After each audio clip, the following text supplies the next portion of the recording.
I am the light of the world. This is another of Jesus' I am statements that he makes in the Gospel of John. And this is from John chapter 8, verse 12, which is where we'll look at a few verses here in John chapter 8 for a few minutes. Jesus is in the temple. He's teaching. The Pharisees and scribes, they bring in a woman caught in adultery.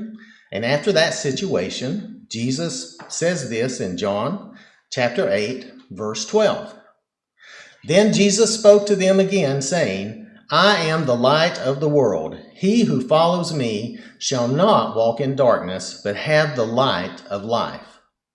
So here Jesus tells us that he is the light of the world. This is spiritual and moral light. Though the Lord did, let's give him the credit. He created light to begin with back in the physical universe, so he is really the light of the world in all ways. But here, he's speaking more of in a spiritual and moral way. Jesus brings light to every situation. He reveals both moral and immoral. Everything is made clear by the Lord. And this light is his wisdom, it's his love, it's his mercy, it's his character, it's who he is. Then, he says, if we will follow him, we will not walk in darkness. And this idea of walking, this means to live. This is the idea of living in darkness. We will not live in darkness if we follow the Lord.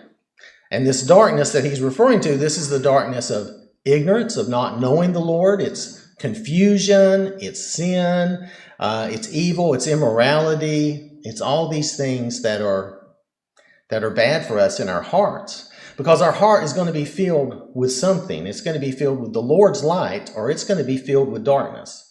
There's really not any in between for us. So if we follow Jesus, then we will have the light of life, the light of wisdom and love and mercy. And that light will lead us to life. And this is the same life that I talked about before with like the bread of life. This is that life that means, a good physical life here. It means a spiritual life. It means eternal life. It takes us into eternity again. It leads us to that wonderful eternal life. This is that same word. And it's both the, so having this light of the Lord, following his character, this will produce a wonderful life for us, both here and both in the life to come. So as again with the bread, the light from Jesus, it brings us the best things in this life and again in the life to come.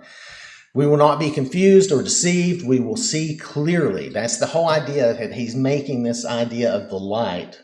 He's given them who he was teaching. Remember, he's teaching in the temple, but also us. He's given us the idea that following him, we will be able to see clearly and not be confused, not be deceived. As long as we follow him, we will be able to make the right decisions in our lives and do the godly things. And with that in mind, I want us to back up to verse 2 in chapter 8 and just read this account of what just occurred, because this is why he said this to them. He had just given them an example.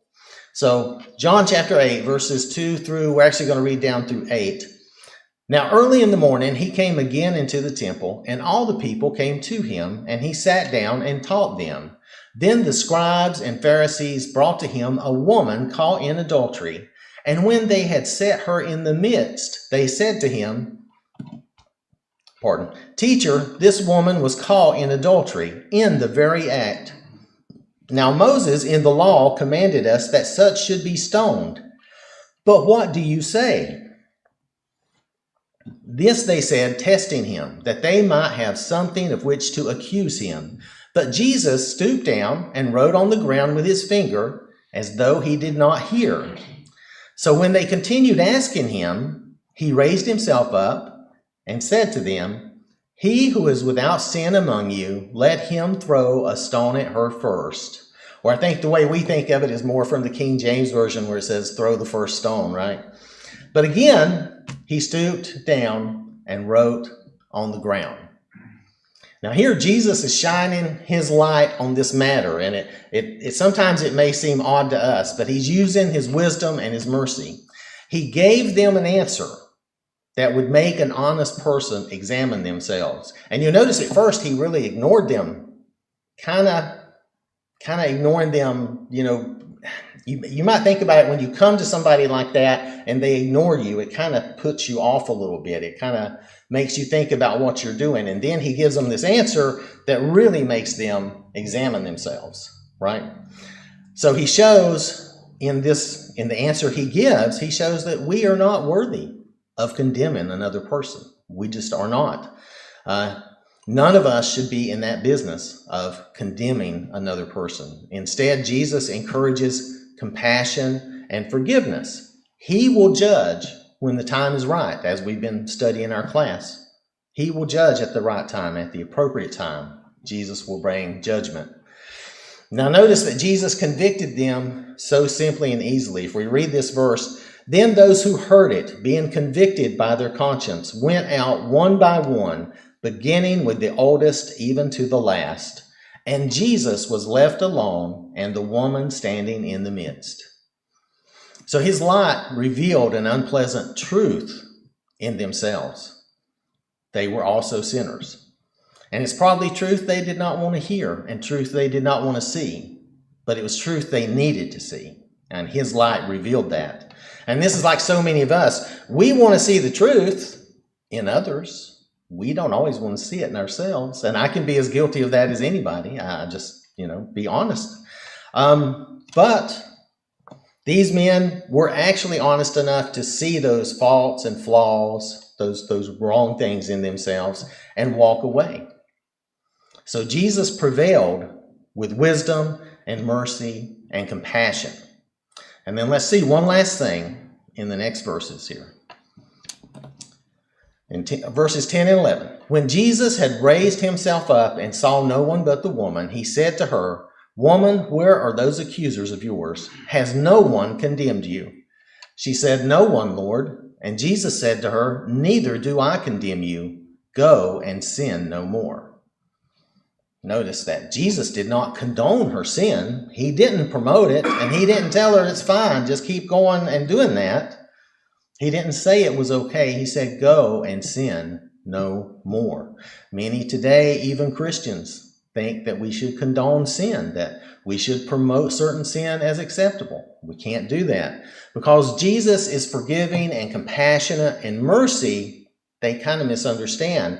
They're right. Jesus is all those things. He is forgiving. He's compassionate. He shows mercy. But he does not condone or promote sin because he knows what sin does to us and he knows where it takes us, and he doesn't want that for us. And that is true compassion. So coming back to this verse, this is one example of how Jesus changes us. He gives us his light so that we can see clearly in our lives as we go through our lives, so that we can understand that with love and compassion and mercy, also truth must come with that. Truth must be given. The light always shows the truth, especially the Lord's light. Now we know that we've all sinned and none of us are perfect. And this evening, if anyone needs that light that only the Lord can provide, if you need to be free of the darkness, if you need to hear Jesus say, "Neither do I condemn you, go and sin no more," please come forward as we stand and sing. We're going to sing 330, Just As I Am. 330, first and last.